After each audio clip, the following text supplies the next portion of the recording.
Hi, I'm George Hanna, president of Gabriel Pizza. The Hanna family and everyone at Gabriel Pizza loves CHEO and are proud to sponsor this hour of the Telethon.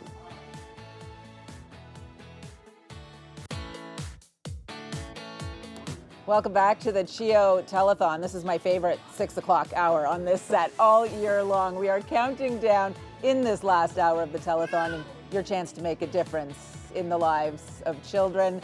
Our phone bank is back and we'd love to have a strong last hour in our new Lazy Boy Lounge here at 87 George.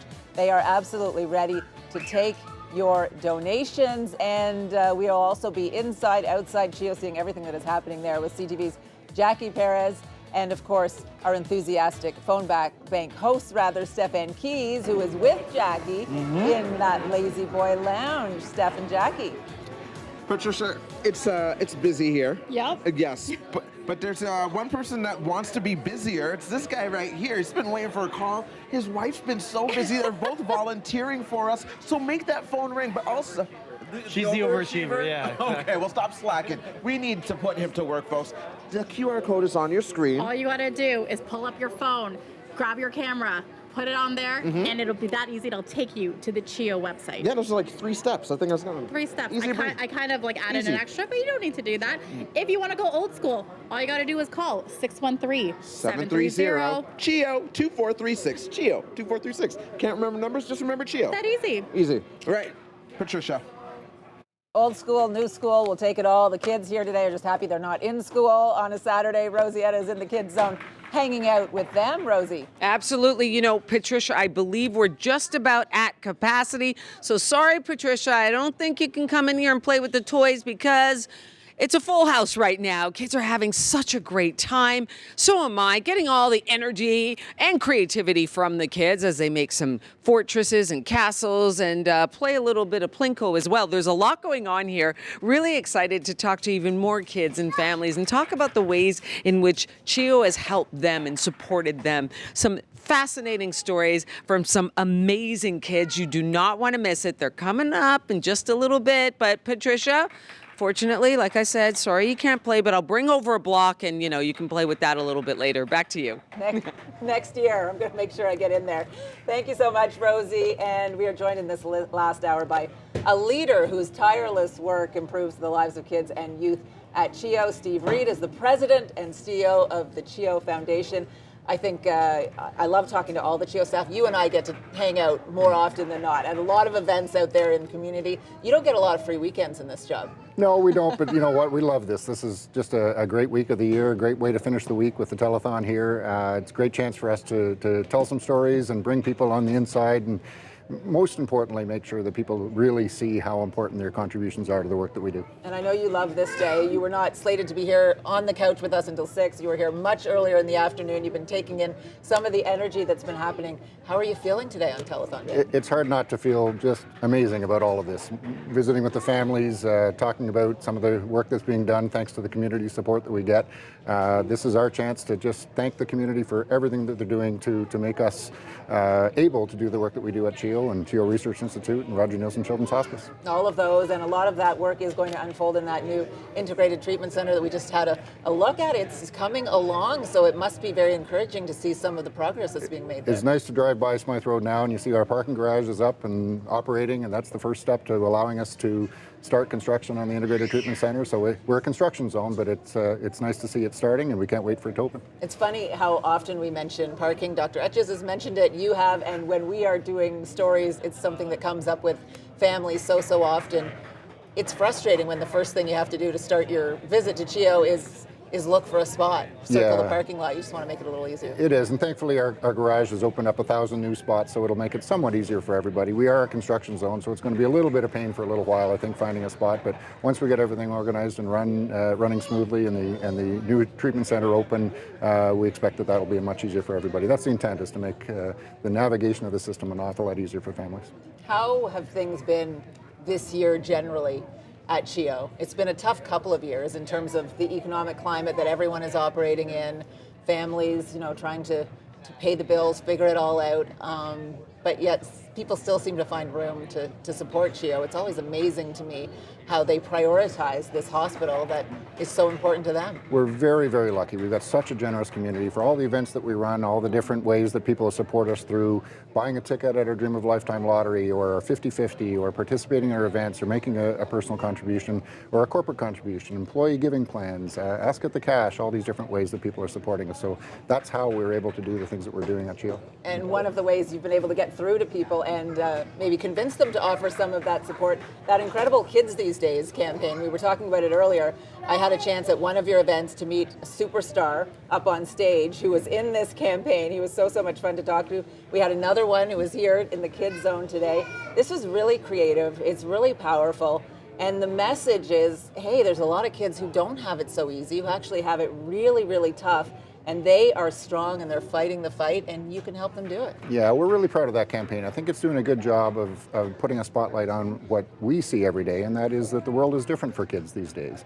It's harder, it seems scarier, certainly more complex.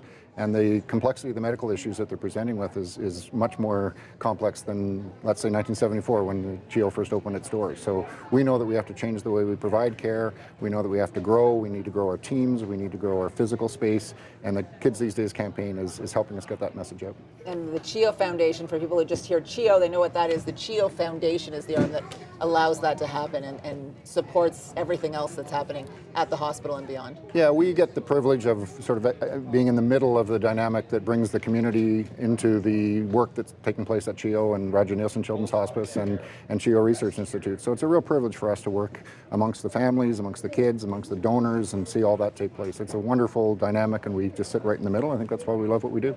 And we love hanging out. We've had so much fun at different events, the End Cycle for CHEO, Mont Tremblant, all of that. Such a good time, and all of those events raise money for CHEO. Still not enough, and the dollars that come in today are so key, and Jackie and Steph have been watching that phone bank today, making sure that that is happening. Steph, Jackie. We definitely have to try and make these phones ring more, but we put out a call to action earlier, right. Jackie, and guess what? Someone's busy.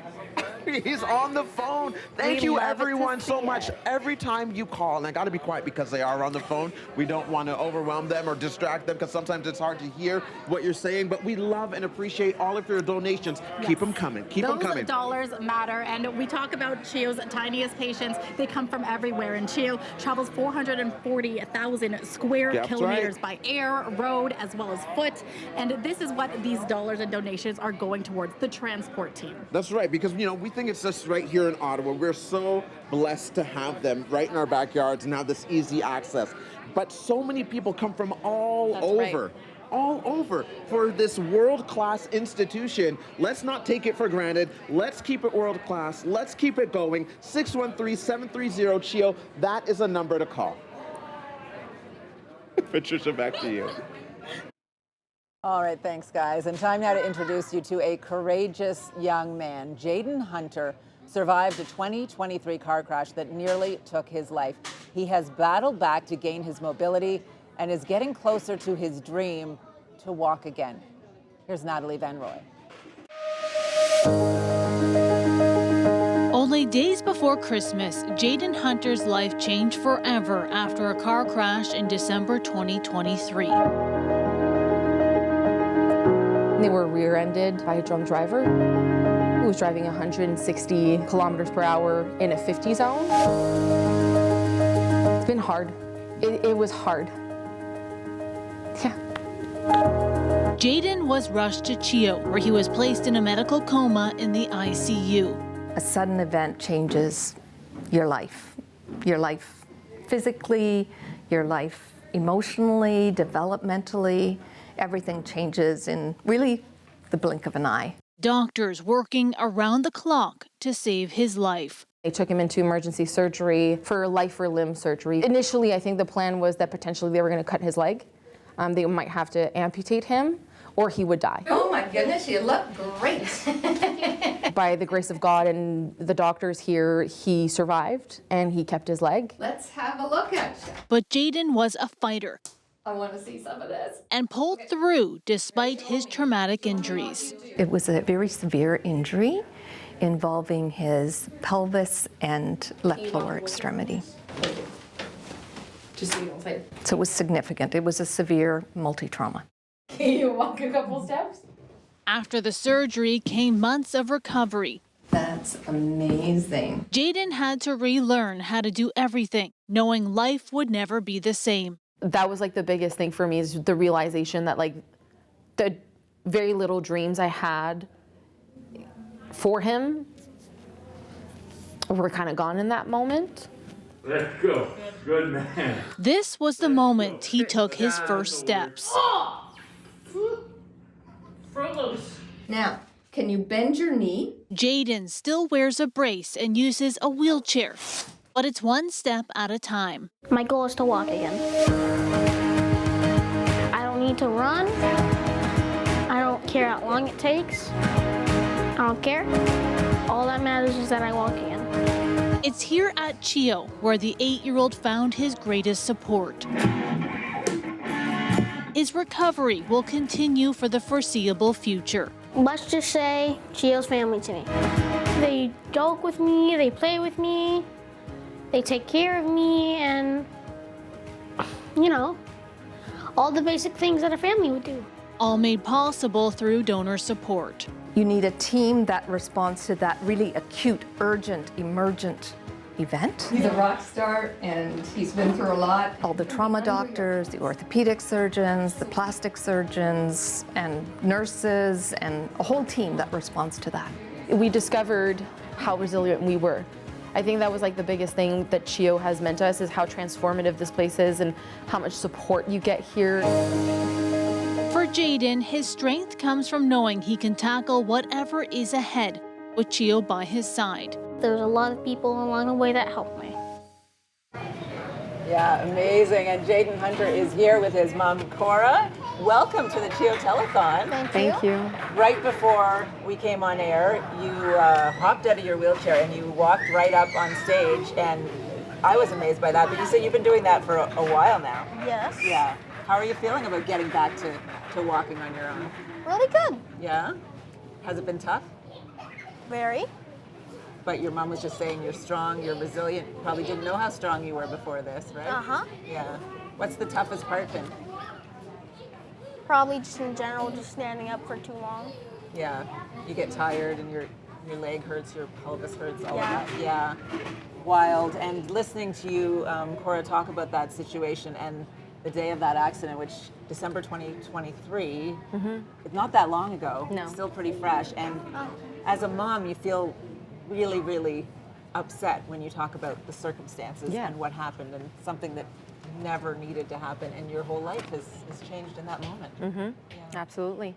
So in that time, which must have been pretty dark and terrifying, how huge was CHEO for you to sort of pull you through it? It was amazing. I mean, the people that work at CHEO have made such a difference in something so traumatic and so scary.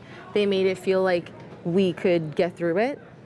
They always made us feel like we were part of something. You'd never have to feel like, you know, no question is silly, nothing is too demanding. It's like everything that you could ever want or need is available for you.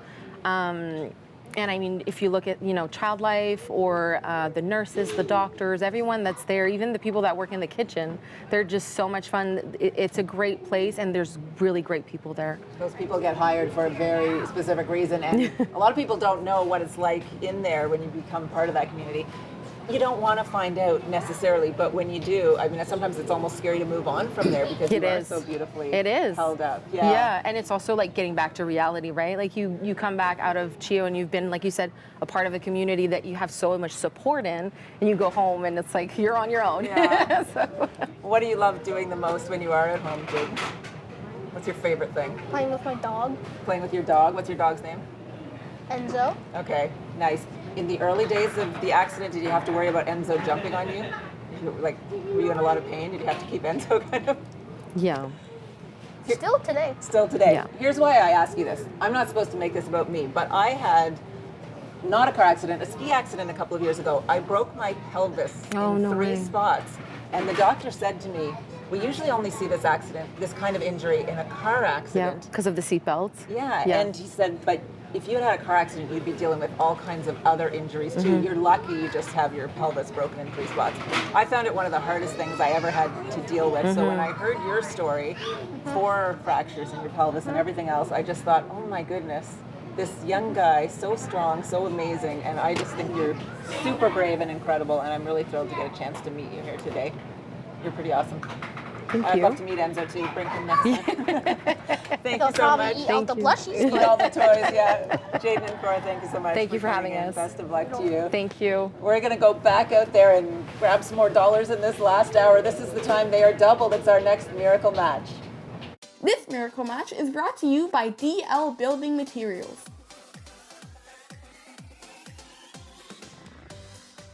All right, Steph, we're going back over to you. Take it away.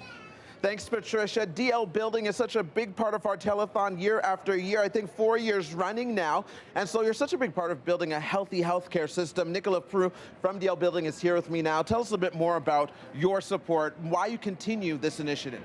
Yes, thank you so much, Stephen. So happy to be here. You know, you guys are doing an amazing job. It's really fun to watch. So, you know, at DL Building Material, we're proud to support this great organization. You know, they help kids and family in time they need the most. And we actually have one employee, his name is Jason. He's been with us for over 16 years now.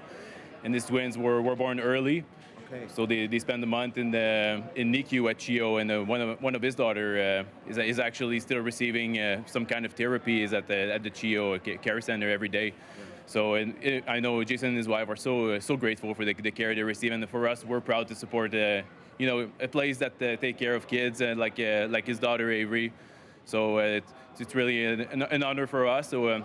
And for everyone watching at home, we really encourage you to match our donation, and together let's help CHEO. So. Together, let's help CHEO. Jackie, take it away. Every dollar counts, the fan. Now's your chance to call in. Sean Varden's going to help me out here. Donate 613-730 CHEO 2436. There it is. And hey, now's the time to start the clock. Let's start the clock. But Jackie, why are you sitting down? When you're resting? Confession. Oh, you I got a little prominent heels? I had to rest my Okay, feet Jackie. a little Pro tip here. Running. We run around here. First day.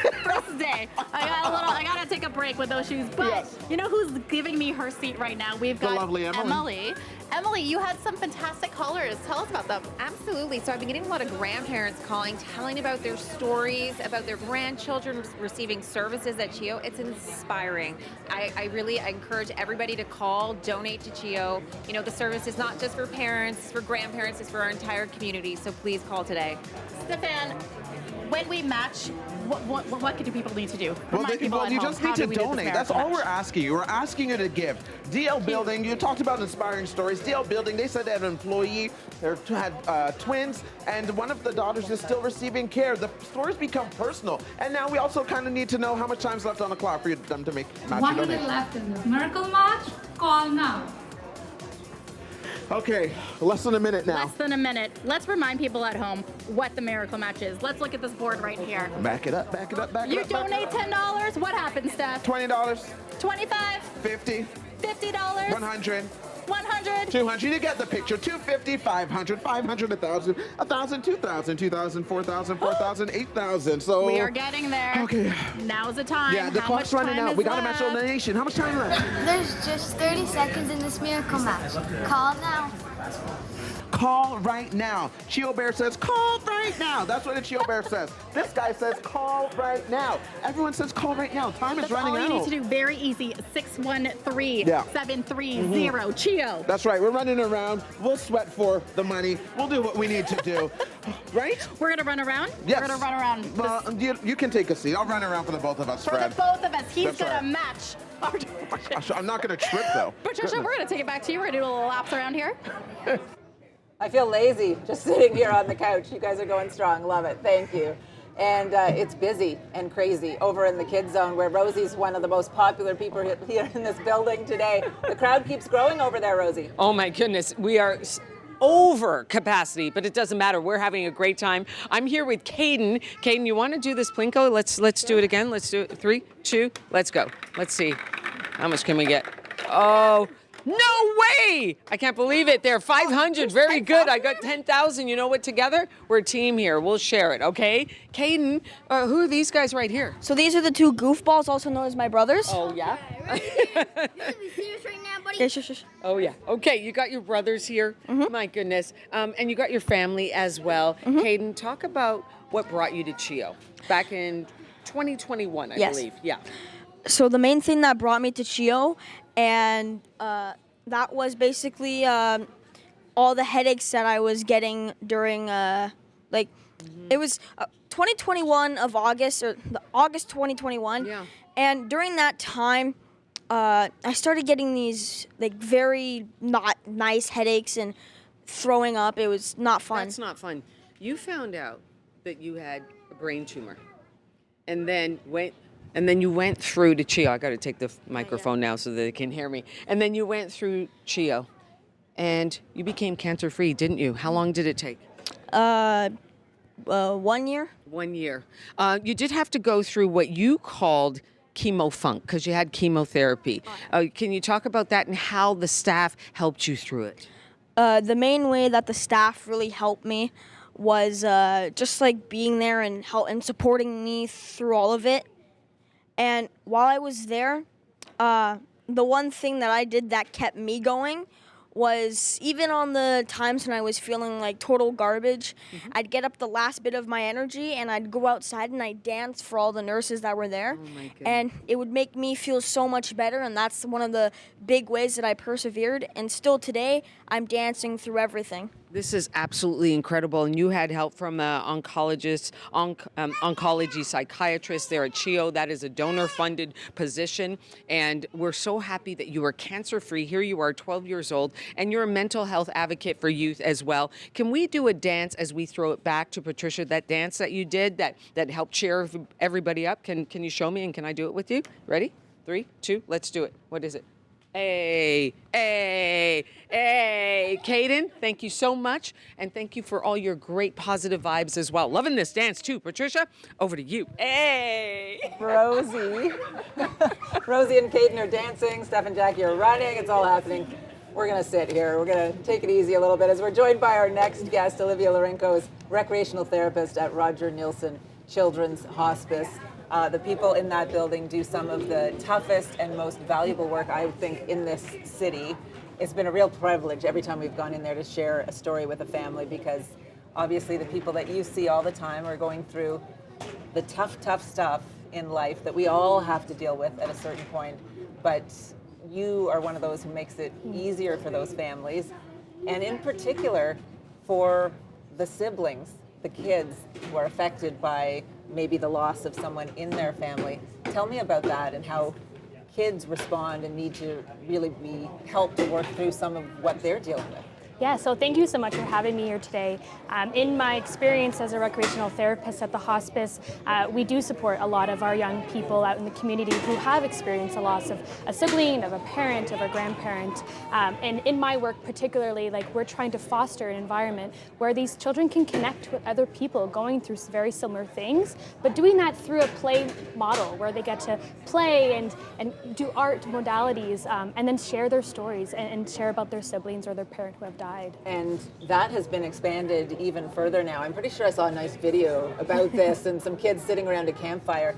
The idea of these kids finding other kids who've gone through something similar and then having time to bond in a way that's maybe a little bit more organic, and there is going to be a new camp that will allow them to do that. Yeah, so that's really exciting. This year we're hosting our first ever Young Grievers Sleepaway Camp. It's the first here in Ottawa that we're going to be hosting. It's a 2-night program where children are going to be able to come and do the fun traditional camp activities, but also focusing a little bit on grief and kind of mixing in those, campfire games and those lake activities, but then also having moments to share legacy pieces about their person who died in their lives. Because sometimes those kids, maybe they're trying not to share it too much with mom and dad. They know they're already going through their own stuff, and this is just sort of a spot where they can be absolutely free to be themselves and whatever's on their mind. Yes, for sure. Yeah, a lot of our children sometimes try to share, or not share, sorry, and shelter their parents because they don't want to inflict their grief onto their parents.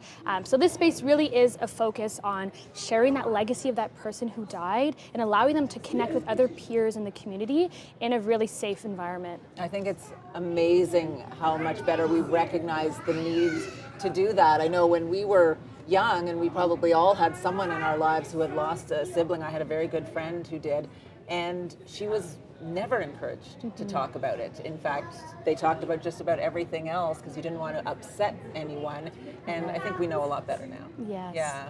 Yeah, and one of our cool activities we'll be doing at camp is actually a photo memory wall where children will be able to present their person a photo or a token that reminds them of them. And that's going to be published the whole weekend at camp so they can talk about it and say, you know, this is related to a memory that I had with my person. So it's quite special. Wonderful. Love that. Best of luck with it. Thank you so much. Tell us how it goes, and hopefully more of that to come.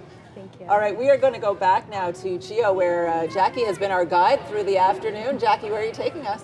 Well, Patricia, CHEO did open its doors in 1974, and it's remarkable to know that the operating rooms, for all the life-saving work that it does, it has not been upgraded since. So I went inside one of the operating rooms to ask, with donor dollars, what the future could look like. We are in one of 8 of CHEO's operating rooms, and the thing is, it hasn't been upgraded in quite some time. To tell us more, we have Dr. Vakani, and you are the Chief of Surgery here. Tell us the last time these have been upgraded, or if there was any upgrade. So they've never been upgraded, Jackie. So these are still the original rooms from the 1970s that were built in the 1970s and planned in the 1960s, if you think of it. So you can see a lot of old equipment and a lot of things that need to be refurbished and renewed. Now, when we talk about donor support and help, what would the difference make for this donor support? So it will allow us to bring these up to modern standards. As you can see, this is a small room, bring it up to a more standard size room, having less cords and things which are fall risks for staff, risk for patients, just to bring it up to a modern standard of an operating. We are in 2025. We talk about just the need for not just children. You guys do 20 to 30 surgeries a day. Talk about just the efficiency that we can have if there are upgrades to 8 operating rooms. Well, one, it would allow us to really use fully our complement of OR rooms. The second is that it would allow us to bring patients in more quickly and flow through surgeries more effectively, and then do it in a timely fashion. So our hope is really to get kids in window, meaning they get their surgery when clinically recommended. It really is impressive. I go back to the 20 to 30 surgeries a day. Just if you have a message for the viewers at home, I mean, every dollar counts, no matter the donation. What message do you have for everyone watching at home? Yeah, we want to provide the Ottawa community and the surrounding community the best treatment for their kids and getting their treatment in a timely fashion. So any support is worth it. Thank you so much, Dr. Vakani. I mean, you heard it from him. Every dollar counts and every dollar makes a difference. Here's your chance to donate to CHEO during our CHEO Telethon. We'll take it back to you in the studio. All right, Jackie, good stuff. Thank you so much. Our time is moving so quickly. I can't believe we're counting down to the last half hour of our telethon here. Olivia, thank you so much for coming in and sharing some of the wonderful work you do at Roger Neilson Children's Hospice. Steve, you're not going to get off quite that easily. We're going to keep you around, and we're going to chat a little bit more about some of the wonderful things the Foundation dollars are doing to help the programs at CHEO and elsewhere. And then we're going to bring all the kids up to join us and reveal that number. So stay tuned for that. Wonderful. All coming up here.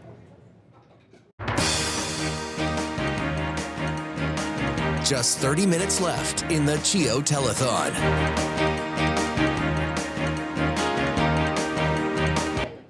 All right, there you go. Yes, it is our final half hour of the 2025 CHEO Telethon still.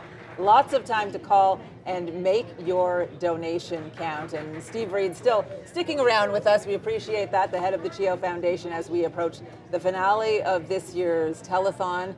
And Steve, I know this is one of your favorite days. What are the other favorite days on the calendar? There are so many events that you guys are involved in that get such incredible community support. Which ones do you kind of have circled and really look forward to each year? It's so hard to pick because all throughout the year we have so many great events that different sponsors are helping us with. We have our Dream of a Lifetime lottery in the fall, of course, which is a big fundraiser for us. We have our CN Cycle in the spring. We have RBC Race for the Kids in the fall. So some really great events and great ways for people to celebrate. But of course, we also have the Teddy Bear Picnic coming up in a few weeks as well, which is just a great big thank you to the community for everything they've done for us. Do we get to come out and serve up some pancakes for that one? I'd love to have you there, of I don't course. have kids to take anymore, so I got to find my way in there any way I can. Some of the programs that you are supporting through all of those wonderful events have changed, right? The needs have changed, and we've talked a little bit about that, the way they're expanding programming at Roger Neilson Children's Hospice because we know more. The way mental health programs are more and more in demand. Dr. Etcher said you really don't want to be telling families that there's a wait. What do you see sort of being the biggest need or the greatest area that relies on the support from the foundation? Well, I think you heard from Olivia, there's some great new programs. The clinicians know what's needed, right? And so they know what programs are missing for families. And we're happy to be in a very privileged position, as I said earlier, to be able to help them. You know, your mind goes to equipment and maybe research when you think about contributions from the community, but some of these programs that are being put in place, like the Young Grievers program and many others like it, are good examples of how community support is allowing us to put things in place that the government funding just doesn't allow for. So these are things that are just making CHEO, if you will. There's so many parents and grandparents out there who are watching, of course, right now. I've met some of your family. You and I are both in the position of having kids that are a little bit older, have grown up a little bit. But as a dad, and how rewarding is it to do what you do and know that you're having that kind of positive impact on the lives of the kids and teenagers in this community? You know, I think you're right. Just as a parent, you just know that if you need CHEO, CHEO is going to be there for you.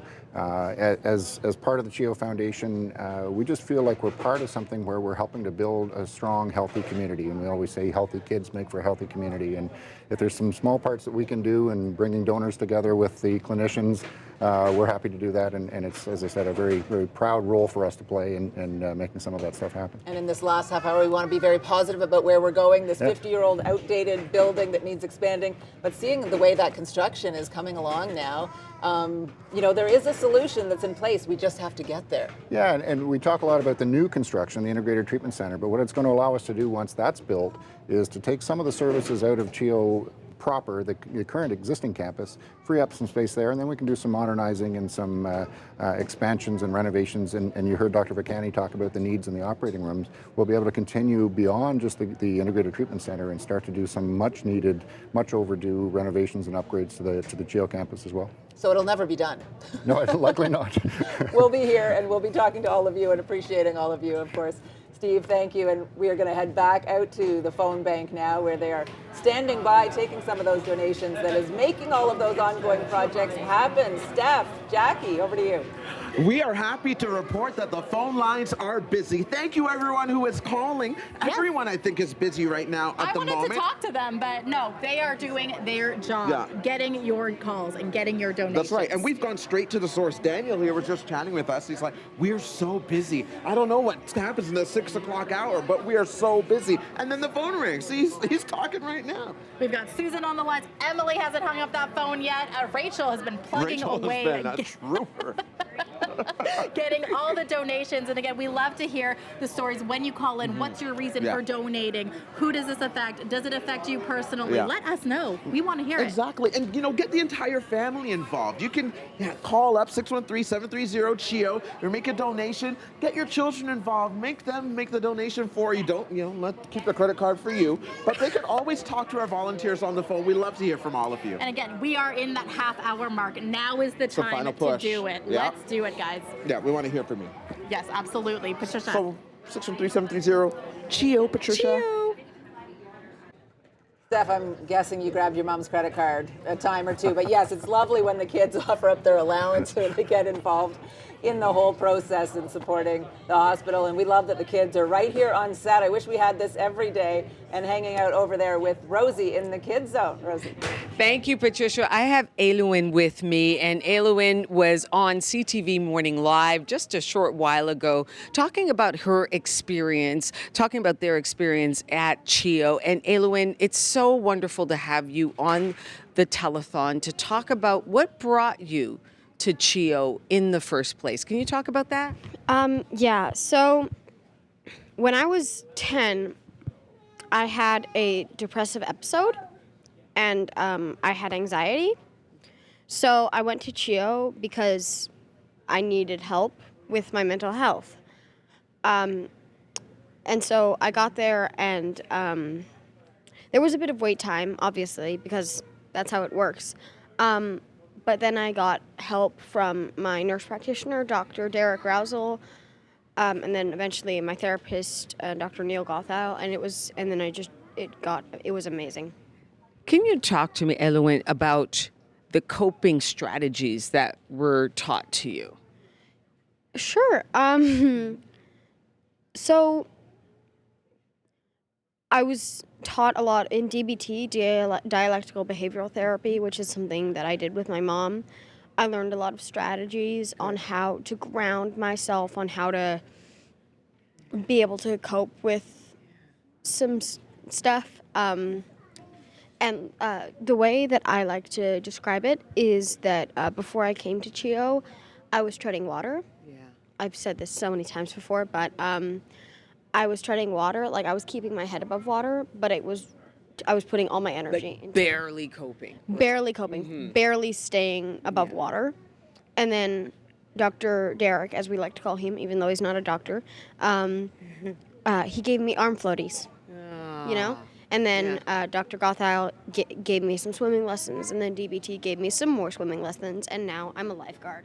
There you go. Now you're a lifeguard. Elowen, thank you so much, because that story really clearly tells how CHEO has helped you, and we're so glad that CHEO has helped you. You are remarkable. Thank you so much for coming on. Thank you. Thank you for having me. Thank you. Patricia. The kids doing a wonderful job of telling the story today. We really appreciate that. We're going to go back to CHEO now, where we get a chance to peek inside the MRI suite. Jackie. Thanks so much, Patricia. Now, CHEO has been around long enough that some former patients, they now work at the hospital as specialists operating some cutting-edge technology. We are in CHEO's new MRI suite, and this space provides much-needed improvement for diagnostic imaging for children in need. Joining me now, we have Isabel Moss. Isabel, you are an MRI specialist here, but you also have a personal CHEO connection. Yes, that's correct. In 2011, I got diagnosed with a low immune system. So I was here as a patient. I graduated 7 years ago, and now I've been working here for 3 years. Well, and just to see that difference, I mean, you've had experience or time in that MRI suite. Just to see that transformation from that upgrade, what does that mean for the experience for patients? So since our new upgrade of our 1.5 Tesla GE magnet, now our scans are shorter for breath hold, faster, it's more comfortable due to our large bore, making patient feel less crammed into the magnet, and it's also providing better image quality for more accurate diagnoses. That's so great. And without the donor support, then none of this would be possible. Isabel, do you have a message for the viewers back home? Thanks to your support, kids these days are now growing up with amazing technology right when they need it the most. That's right. Every dollar counts, and with your help, we can transform the lives of patients as well as families. So we will take it back to studio for now, but we will continue for more here at CHEO. Jackie's inside the hospital. Jackie is outside the hospital. She's in her phone bank doing it all today, and it has been busy. It is moving along. We are winding down. We're going to have a few more minutes to talk. We've got some powerful stories to share still, but we are really approaching the end of the telethon. In fact, we're closing in on the 15-minute mark, Steve. Amazing. Last few minutes, last chance for people to help us out. So.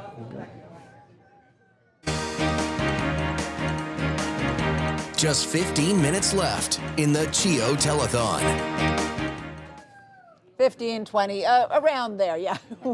We are very close to our finale, and we have one more family for you to meet, and this story is about Bryce. This is a bit of a tough story, be ready for it. The life-saving care that he receives at CHEO, it's also about his amazing sister Reese and how she saved his life. Caitlin Wilson has their story. Hi, Bryce. Hi, sir. For Leah Olmstead and her family, Roger Nielsen Children's Hospice became a lifeline. Place of comfort and support in the darkest days after losing their youngest daughter, Reese. Just walking through the door this morning and seeing Sarah, she was such a big part of my healing journey. You drew a pumpkin on. Okay, where do you think it is? They definitely gave me essential tools in my toolbox for grieving the passing of Reese. Reese was just shy of her second birthday when she developed a fever in late 2022. At the time, no one knew it would trigger an undiagnosed heart condition that would suddenly take her life. Essentially, the fever caused a dangerous heartbeat that took her quite quickly. So lay down with their head at the top. And as the family struggled to process the unimaginable, older brother Bryce was also sick with influenza A, referred to CHEO with what doctors thought was a heart murmur. Yeah. It was clear from his very first cardiac evaluation, which included an ECG, that there was something wrong with his heart. I had a very strong suspicion that his abnormal testing and Reese's passing were not a coincidence. Through genetic testing, Dr. Adupa and her team uncovered Brugada syndrome, a rare genetic disorder, same hidden condition that led to Reese's death. Telling them that a diagnosis that took their baby girl away is probably affecting, or is affecting, their son and may affect other members of the family took incredible courage. She essentially saved her brother. She made all the stars align to have him get the care that he needs. Now Bryce lives with the tools and support to protect his heart. How are you? He takes daily medication, carries a defibrillator, and is always near someone trained in CPR. When Bryce turns 7, he'll join a grief support group alongside other kids who have lost a sibling or loved one.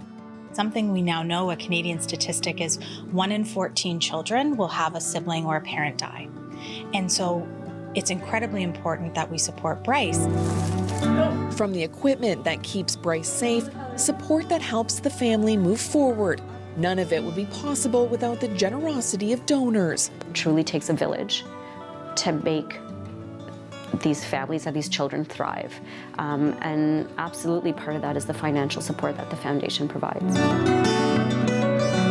Shortly after Reese's passing, friends created the Love for Reese Foundation as a way to honor her life. A legacy that lives on both in spirit at CHEO here at Roger Nielsen Children's Hospice. Knowing what can happen,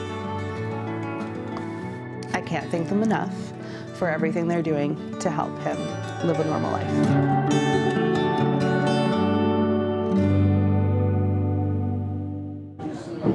Wow, a tough story to watch for any of us, for you two sitting here. That's a hard one for sure. Those beautiful pictures of Reese and Bryce with your grin. You are such a good-looking young man, and Bryce is here with Mom Leah, and we're so happy that you could be here to share your story. Not an easy thing to do, but you did it so well there, and thank you for being here on the telethon. Oh, well, thank you for having us. So Bryce, as we were watching there, your mom leaned over to you and said not only what an awesome guy you are, but how special your little sister is. What are you thinking when you see that story and your mom says, you know, Reese really saved your life? What do you feel about that? I actually don't really know. You don't really know? Does it make your heart feel happy? Yeah. Yeah, but you miss your sister, but you know she's your best guardian angel? Yeah. How is your heart feeling right now? How are you feeling? A little sad. Yeah. Heart's a little sad, but it's working for you. Yeah. Yeah. And this is such a tough thing for you to navigate, obviously, Leah. It's the hardest loss, and then as you know, the staff mentioned in there, you get that news about your boy as well. It must have felt so dark at that time. Yeah. But look at him. Yeah. He's so wonderful. How are you coping with everything? So he's definitely thriving. He's a wonderful boy. I'm so proud to be his mom. I said that yesterday on the radio, but I want to scream it from the rooftops. I'm so proud to be his mom. He's so strong. He's so real with the talk. You know, he isn't afraid to ask questions, the hard questions, the easy questions. We're doing okay, as good as can be expected. I'm a strong believer in getting him to normalize his situation and really talk about it and keep putting one foot in front of the other. Like, it doesn't matter if it's small steps, big steps, just keep going forward. And, you know, this is a part of his story, but not his whole story. Yeah. We'll talk about strong. No doubt where he might get some of that from. That's incredible strength. The Reese Foundation, what does that mean? Does that allow you to channel some of the love for your daughter into that direction? Yeah, and I've been working on it more and more, and I've been finding it like very healing to work on. It's my time with my girl. You know, it's exclusive time with her, and the support and the love that pours in for the foundation, for us, for our family, for Bryce. It's just like I can't thank everybody enough. And I love that you say that for Bryce, this is part of his story, not the whole story, but all of this is kind of happening around there. He's very aware of that, and I love that you, Bryce, are going to get a chance when you're a little bit older to join that group of really cool kids at Roger Neilson Children's Hospice and have a chance to talk to some other kids who kind of know a little bit about what's been going on with you, because they've maybe gone through something that's kind of similar, right? Yeah. Yeah. Yeah. Do you look forward to that? Yeah. Yeah. You like that place? Yeah. Yeah. They're pretty good with kids there. They do some pretty awesome work. Yeah. What is your hope for him coming out of all of this? What do you think about when you think toward the future right now? Toward the future, I want him to have a normal, happy life. I want him to remember his sister for the beautiful person that she was and for the amazing big brother that he is and will always be. I want him to know that, you know, like medical limitations there's a different way for him to do things, and we just have to pivot. And I'm so proud of everything he's gone through. Like, he's been through so much for a 6-year-old. Yeah. You know, not normal 6-year-olds don't go through as much as he has, but he's taken it all in stride, and I think CHEO's a huge part of that. Like, their care for us has been all-encompassing, you know, from the grief support to keeping, you know, Reese's legacy going, to cardiology, to the AED, CPR training courses. Like, they've just given us so much help to keep our future hopes for him solid, you know? I love that. I love seeing his grin as he walks up here, and I love that he's the kind of son that pulls the Kleenex out and gives it to his mom. Yes, There for he's her. got the biggest heart. You guys are amazing. I am so privileged to meet you, and best of luck to both of you going forward. Thank you very much. Which is what we're here for today. We're going to go back to the phones to help support CHEO, Steph, and Jackie. Thank you so much, Patricia. Yes, we are in the phone bank. We just got to give a shout out to our volunteers here. We're not rotating shifts. No. They're with us the whole 3 hours, way. taking your phone calls time Hearing and your time again, stories. hearing your stories. We're seeing them smile. They're inspired by you. You're inspired by us. And that's what community fundraising is all about. Emily, what's the most inspiring story you've heard today? I've heard different stories. I think the most impactful one was about a woman whose grandchild actually is at CHEO school right now and wanted to say thank you to the teachers for their support for their child. So that to me was most inspiring. We got a phone call, so I've got to go. Okay, Emily, you get to those phone lines, and we are going to keep getting your donations. 613-730-2436. 613-730-CHEO. We appreciate everyone who has donated. You know, CHEO's been around since 1974. That was 51 years ago, and we want them to be around for 50 more years plus. And it is with your help that we can take it to the future, and to help the next generation of children, and even care for the ones that we have right now. Well, that's right, because your money goes a long way, right? We're talking about state-of-the-art equipment and research, groundbreaking research, so that we can make sure that we're telling stories of survival and resilience and recovery and rehabilitation, and making sure that these families stay together. That's right, Stefan. I also wanted to talk about Isabel, who was a specialist. She was a former CHEO patient, and now she's working for CHEO. So amazing. Stories like this is what we truly Just love. amazing. So keep it coming. 613-730-CHEO. Hi, I'm George Hanna, president of Gabriel Pizza. The Hanna family and everyone at Gabriel Pizza loves CHEO and are proud to sponsor this hour of the Telethon. All right, we are counting down. Steve Reed, president of the CHEO Foundation, is here, and joining us on the couch now, Dr. Kathleen Pager, the director of the CHEO Precision Child and Youth Collaboratory at the CHEO Research Institute. We know so much more, Dr. Pager, about mental health. We're learning every day, and there's different ways to treat and and deal with what some of our kids and teens are seeing, that's really evolved a lot and continues to evolve in the last years. Tell me about that. Yes, well, when I first came here to become chief of psychiatry and chair of the Department of Psychiatry, we knew we were doing our best with mental health for children and youth, and really actually trying to get everybody in for treatment. But now what we're learning is that a variety of things can affect mental health. For example, certainly your genes, your lifestyle, your environment, that can be your culture, whether you live in a toxic environment, your screens, all these things can make a difference. So does that mean that the focus is more now on prevention when it comes to mental health, or is it a different way of delivering what some of the people need that you now know may be at higher risk? Well, it's both, okay? Prevention, we're not quite there yet, but with Precision Child and Youth Mental Health, we're hoping to try to give more tailored care to each individual to try to cope with the problem that approximately 50% of the kids we see don't respond to the standard treatment. We now know one size doesn't fit all.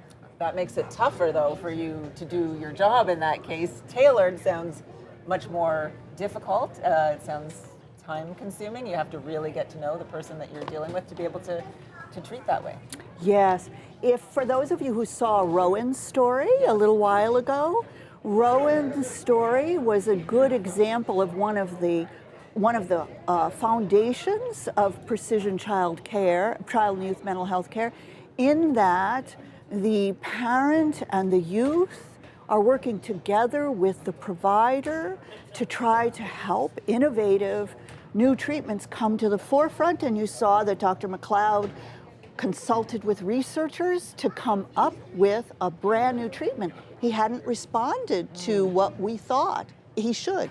And it's acknowledging that the parents see these kids day in and day out. We know our kids, yeah. That's right. But that must be tough too, though, because she said, I'm glad they recognized I wasn't just someone who was just out there Googling. Well, everyone is out there Googling, so you have to weed through that a little bit as well, yeah. Are you hopeful for the future as we talk about numbers and just where mental health has been, and the pandemic did us no favors? Right. Are you hopeful that we are headed in the right direction now? Yes, I think that with, for example, our Precision Child and Youth Mental Health Collaboratory, I think, and the clinical transformation we're working on in the clinics and the hospital at CHEO and the research, in 10 years, things are going to be very different, and a child will come in and we'll collect a lot of information on that child. The researchers will be involved, the parents, everyone will be sitting and looking at the problem to come up with solutions for that child. We talk about mental health so much more now. What do you wish the community knew generally about mental health and the needs of our kids? I think that's an excellent question. I don't often get asked. I'll tell you what I think I would like the community to know is that there's hope and there is power in what the family and the care providers can do if they are given the right tools, and what the youth themselves can do. And a lot of it has to do with modifying lifestyle, and it's not just hopeless. Okay, I love that. That's a great spot to end there. It is not just hopeless, and today is certainly all about creating hope. It has been for the last couple of hours, and we are down to now just the final few minutes in this telethon, your last chance to pick up that phone, and we certainly hope that you do. Just 5 minutes left in the CHEO Telethon.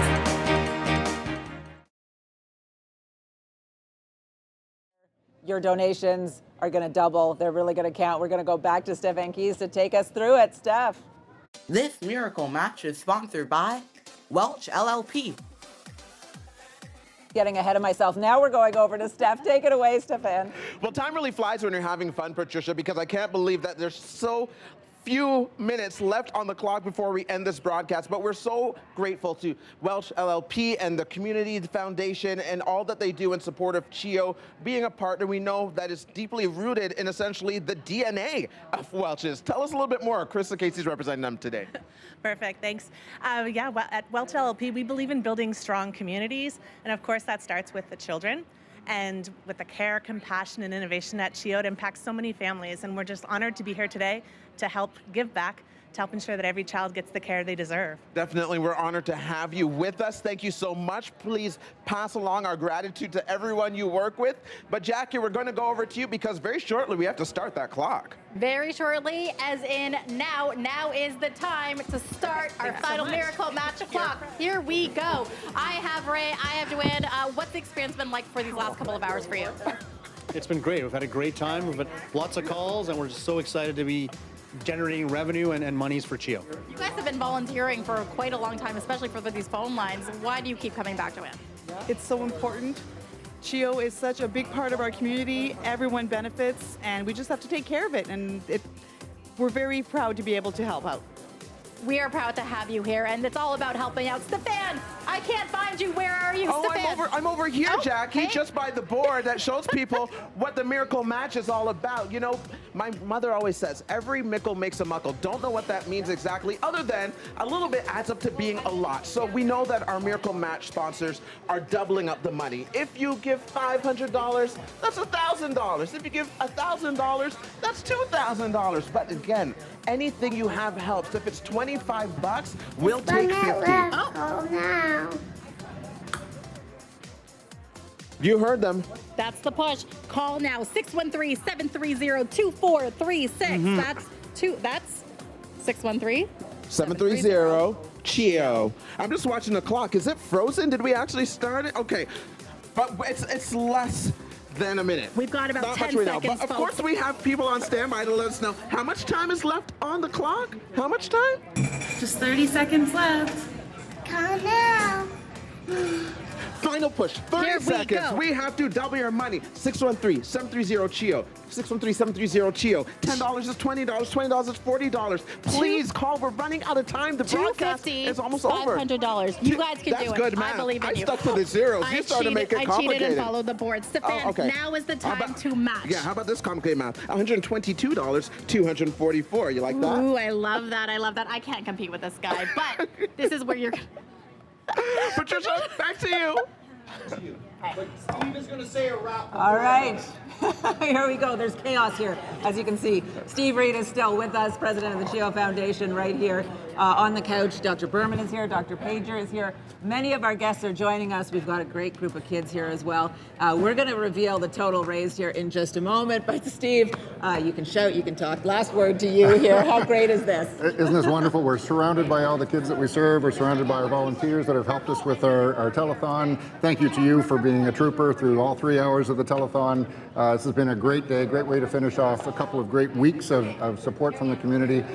I think the main thing is, everything that happens at CHEO happens because of support from the community. All the stories you heard today, all the kids that you've heard from, all the equipment, the programs, everything happens because of support from the community. So thank you to everybody for helping us do what we do. Amazing. And we're going to get you to help us now with the countdown because we are going to reveal the total raised. We're going to count it down from 10 here. 10, 9, 8, 7, 6. This is good. This is good. You at home as well. 3, 2, 1.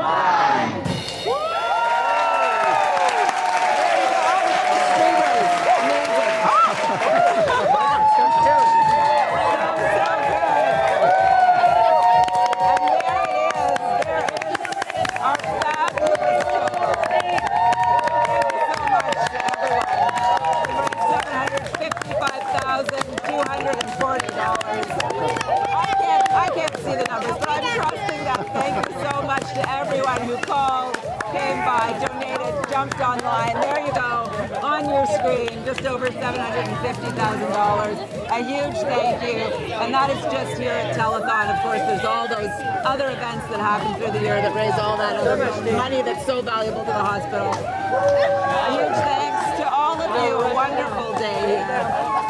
It's nice and loud here. I have no idea how much time we have left. Okay, we have about a minute left. Just so incredible today. I love this scene. If I had my phone, I'd be taking pictures. But Steve, this is amazing. Isn't it amazing? I think I've got a new haircut. I got a wig on, I think, there. But no, this is so wonderful, so heartwarming to see the support we get from the community. Thank you to everybody that's phoned in, that's gone online to support us. The $755,000 that we can now put towards equipment and research and programs and all the things that you saw were so important to the families that we serve. Love it. And the streamers actually worked. Amazing. So we've got a little bit of cleanup to do.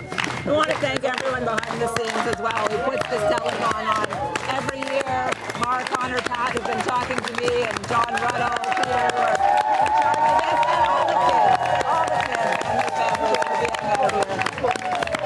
You guys are incredible. Thank you so much. A privilege to be here and do this. I hope we see you back here next year for the 2026 CHEO Telethon. Have a wonderful evening and weekend, everyone. We love you, Ottawa, and surrounding areas.